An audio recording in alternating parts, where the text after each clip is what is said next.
बताओ, पिछले 75 साल में एक समस्या बता दो जो वास्तव में हमने उसको जड़ से खत्म करके ये कहा हो कि हाँ भाई 75 साल में हमने एक ये समस्या खत्म कर दिया। यहां डॉक्टर कितने बैठे थे? हाथ उठाए। कई पर्याप्त मात्रा में डॉक्टर हैं। अधिवक्ता कितने हैं? अधिवक्ता और भी ज्यादा। अध्यापक हैं क्या? तो अध्यापक, अधिवक्ता, चिकित्सक। चलिए हमारी बात थोड़ा और ज्यादा कुछ कहना है मुझे। तो डॉक्टर साहब अगर दवाई गड़बड़ हो तो बीमारी ठीक होगी क्या? जरा जोर से बोलिए, जरा डॉक्टर बताएं या सब लोग बताएं। डॉक्टर बदलने से बीमारी ठीक होती है, दवाई बदलने से? अरे जोर से बोलो भैया। शरीर के अंदर डॉक्टर जाता है या इंजेक्शन, कैप्सूल, सिरप, वैक्सीन जाती है? और अब जरा ये मुझे बताओ, भारत की कौन सी समस्या लाइलाज है? भारत की कौन सी समस्या विश्वव्यापी है? भारत की ऐसी कौन सी समस्या है जो साल भर में खत्म नहीं की जा सकती है? मैं साल भर की गारंटी के साथ कहता हूं, ऐसी कौन सी समस्या है जो साल भर में खत्म नहीं की जा सकती? आपको लगेगा नहीं भ्रष्टाचार साल भर में खत्म नहीं होता। मैं कह रहा हूं 90% भ्रष्टाचार साल भर में खत्म हो जाएगा। 90%। 10% 3-4 साल लगेगा।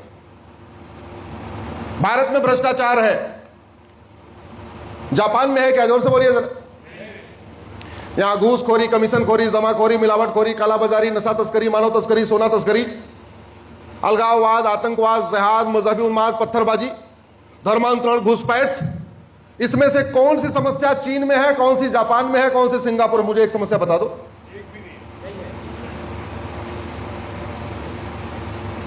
इसका मतलब ये समस्या लाइलाज तो नहीं है। इलाज हो सकता है, लेकिन आप इसका इलाज कर सकते हो क्या? जोर से बोलो जरा। मैं कर सकता हूं क्या? नहीं। अरे भैया, दवाई हर जगह थोड़ी बनती है। हॉस्पिटल वो उसकी फैक्ट्री होती है दवा बनाने की, वही फैक्ट्री में बनेगी वो दवाई। और फैक्ट्री है संसद और विधानसभा, वहां बनी नहीं रही है। विचार विमर्श, चिंतन मंथन, ये बैठक, वो बैठक, दुनिया भर की बैठकी, बैठक बैठक बैठक, सुबह से लेकर शाम तक।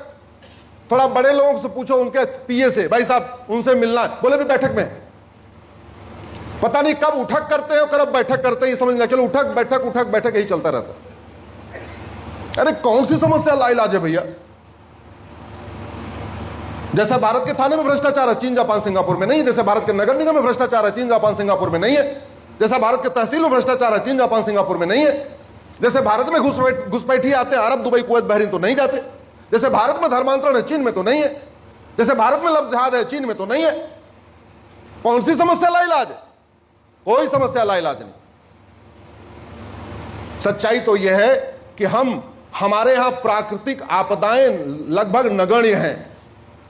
बाकी देशों में, रूस में, अमेरिका में, चीन में, जापान में हमसे ज्यादा प्राकृतिक आपदाएं आती हैं। वहां बाढ़ ज्यादा है, सुनामी ज्यादा है, ठंडी ज्यादा है, गर्मी ज्यादा है, मतलब जो कुछ है एक्सट्रीम है। हम बीच में बैलेंस वाले हैं। बाढ़ भी कम, सुनामी भी कम, भूकंप भी कम। तो हम दैवीय समस्याओं से परेशान है या मानवीय समस्याओं से? जोर से बोलिए सर। मानव समस्या। और मानव के द्वारा निर्मित समस्या का इलाज मानव को ही करना है, भगवान तो आके करेंगे नहीं। आपने कभी सुना कि चीन, जापान, सिंगापुर के किसी धार्मिक स्थान पर चोरी हो गई? सुना क्या? जोर से बोलिए जरा। सुना? कभी आपने Arab, Dubai, Kuwait, Bahrain, Abu Dhabi की मस्जिद में चोरी की घटना सुनी? कभी आपने अमेरिका, रूस के चर्च में चोरी की घटना सुनी? हमारे यहां हुई कि नहीं हुई? जोर से बोलिए। क्यों? क्योंकि हमें समझ में नहीं आ रहा है कि भगवान से केवल इंसान डरता है, शैतान भगवान से नहीं डरता। शैतान तो केवल कठोर नियम कानून से डरता है। जो भगवान से नहीं डरता वो कानून से डरता है। और इस सिद्धांत को जिन देशों ने अपना लिया, वहां शांति है, समृद्धि है, खुशहाली है, विकास है, आराम से सब लोग रह रहे हैं। और जिन देशों ने यह सिद्धांत अपना लिया, हमारा सारा क्रीम, हमारी सारी क्रीम वहीं ट्रांसफर हो रही है, शिफ्ट हो रही है। हमारे IITian वहीं जा रहे हैं, हमारे अच्छे डॉक्टर वहीं जा रहे हैं, हमारे अच्छे वैज्ञानिक वहीं जा रहे हैं, हमारे जितने क्रीम है सब वहीं भाग रही है।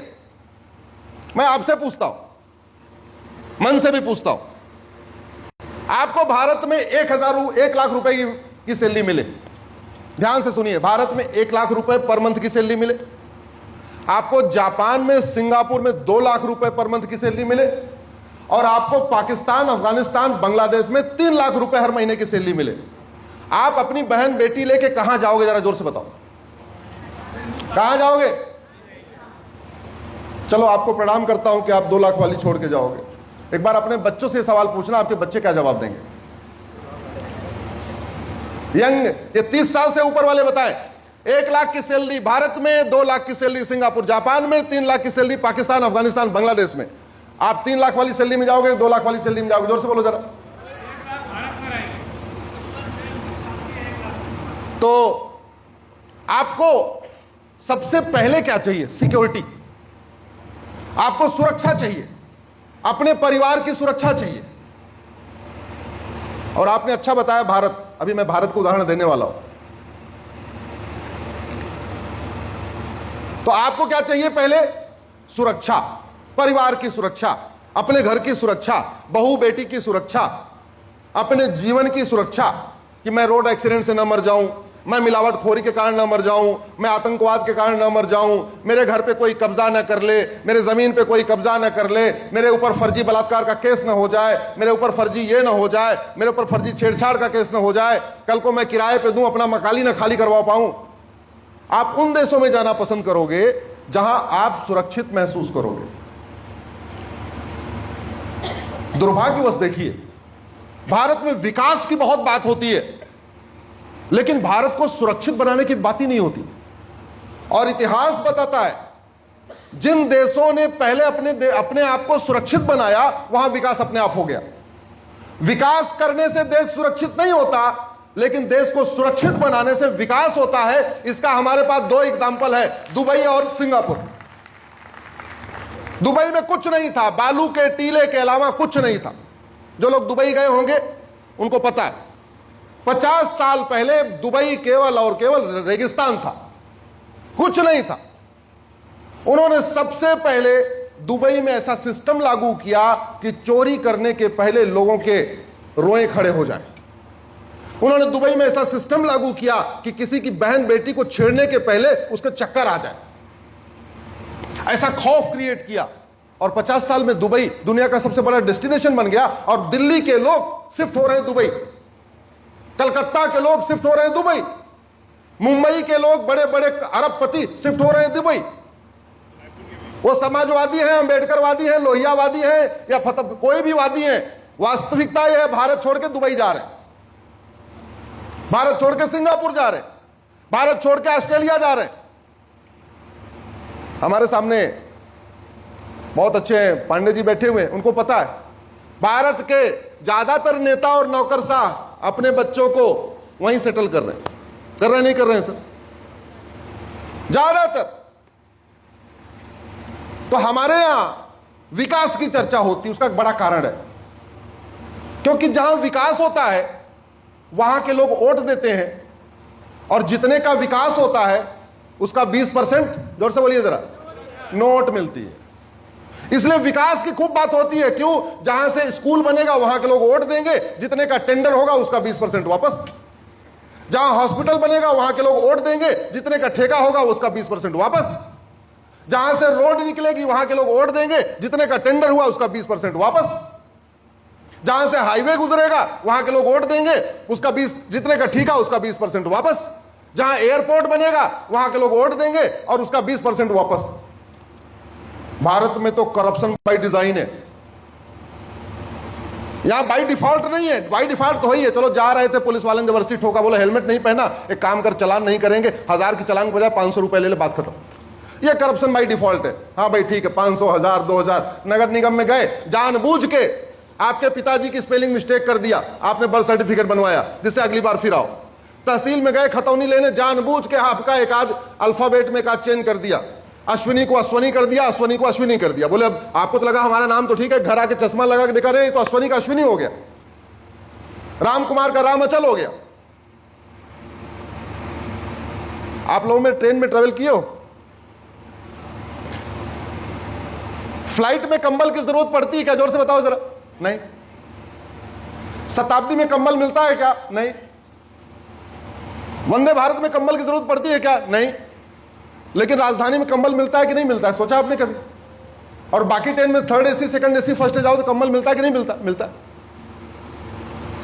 अगर जो टेम्परेचर की सेटिंग वंदे भारत की है वही टेम्परेचर की सेटिंग शताब्दी की है और उसी की सेटिंग राजधानी की कर दें तो गंदे कंबल की जरूरत पड़ेगी क्या? जोर से बताइए जरा। नहीं। तो करप्शन बाय डिजाइन कैसे है?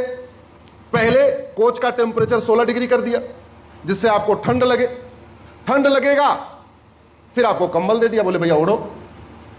कभी दिमाग नहीं लगाया अरे ये कंबल की जरूरत क्या है, टेम्परेचर 25 डिग्री 24 डिग्री रख दो, जैसे घर में रखते हैं चद्दर ओढ़ के सो जाएंगे।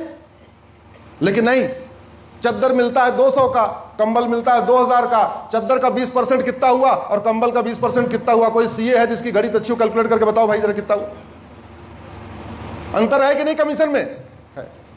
चद्दर की धुलाई 10 रुपए, कंबल की धुलाई 50 रुपए। अब धुलाई में 20% निकाल लो, चद्दर की धुलाई में ज्यादा कमीशन मिलेगा, कंबल की धुलाई में, जोर से बोलो भैया, कंबल की धुलाई। इसलिए जबरदस्ती पूरी दुनिया में ना अमेरिका में कंबल मिलता है, ना यूरोप में कंबल मिलता है, ना जापान में कंबल मिलता है। हर जगह ट्रेन का टेम्परेचर 24-25 रखा जाता है। जापान में तो 27 रखने लग गए आजकल। लेकिन हमारे यहां कंबल, जिससे कि कंबल की खरीद बिक्री होती रहे। सड़क बनाएंगे, पहले सड़क बनेगी तो नाली नहीं बनेगी जिससे कि पानी लगे उसके ऊपर। तो पानी लगेगा, टूटेगा तो अगले बार टेंडर हो जाएगा सड़क रिपेयरिंग का। अगली बार 2 टेंडर होगा, अगली बार इसके बाद एक सड़क बनाने, एक रिपेयरिंग का टेंडर, दूसरा बगल में नाली बनाने का टेंडर। उसके बाद अगले साल एक नया टेंडर होगा कि सड़क को खोदो, इसमें से हमको बिजली का तार डालना है। अगले साल एक और टेंडर होगा, सड़क को तोड़ो, इसमें डाटा केबल डालना है। अगले साल एक और टेंडर होगा, अरे सड़क को अभी इसमें सीवर लाइन तो डाला ही नहीं था। तो जब तक 5 साल में कम से कम 5 बार टेंडर ना हो जाए और 5 अलग अलग तरीके का टेंडर ना हो जाए, तब तक पेट भरता है क्या? जोर से बोलो जरा। ये जितना चल रहा है ये 20% है किसका? आपका बेटा एक बार 500 रुपए मांगता है, अगले दिन 500 मांगता है, तो आप पूछते हो कल तो 500 दिया था, आज फिर काहे लिए 500 मांग रहा है? मैं पूछते नहीं पूछते हो? अरे बेटा तो छोड़ो, कई बार मैं मांगता हूं, मेरी पत्नी पूछ देती है कल तो 500 ले गए था, आज काहे लिए 500 मांग रहे हो? और यहां टैक्स दिए जा रहे, इनकम टैक्स दिए जा रहे, टोल टैक्स दिए जा रहे, रोड टैक्स दिए जा रहे, वैट दिए जा रहे, टीडीएस दिए जा रहे, जीएसटी दिए जा रहे, और दिमाग ही नहीं लगा रहे। यार हमारा टैक्स बर्बाद हो रहा है, इसका क्या करूं? अगर आपने अपनी सुरक्षा के लिए पुलिस को वेतन दे दिया, दरोगा को वेतन दे दिया, अब दोबारा एफआईआर करवाने के लिए कुछ देना चाहिए कि देने की जरूरत है क्या? नहीं होनी चाहिए। आपने पहले दे दिया, वेतन दे दिया। आपने दरोगा को वेतन दे दिया कि कोई अपराध होगा उसकी जांच करेगा, अब दोबारा आपको सही जांच करवाने के लिए उसको कुछ देना है। इतना सड़ा हुआ सिस्टम। 24 तीर्थंकर ने यहीं जन्म लिया, 10 गुरुओं ने यहीं जन्म लिया, भगवान हनुमान राम ने यहीं जन्म लिया, भगवान कृष्ण ने यहीं जन्म लिया, हनुमान जी ने यहीं जन्म लिया, स्वामी विवेकानंद जी ने यहीं जन्म लिया। दुनिया के सबसे ज्यादा संत हमारे यहाँ, सब ज्यादा महात्मा हमारे यहाँ, सब ज्यादा ऋषि हमारे यहाँ, सब ज्यादा बुद्धिजीवी हमारे यहाँ, सब ज्यादा आचार्य हमारे यहाँ, सब ज्यादा महामंडलेश्वर हमारे यहाँ, सब ज्यादा शंकराचार्य हमारे यहाँ, सबसे ज्यादा मठ हमारे यहाँ, सब ज्यादा हमारे मंदिर हमारे यहाँ। इसमें से कुछ भी चीन, जापान, सिंगापुर में नहीं है। लेकिन उनके पास एक ही चीज है, उनके पास राम मंदिर हो चाहे ना हो, उनके पास राम नीति है, भय बिन होए न प्रीति। उनके पास कृष्ण मंदिर है बल नहीं है, लेकिन उनके पास कृष्ण नीति है, सठे साठम समाचरित।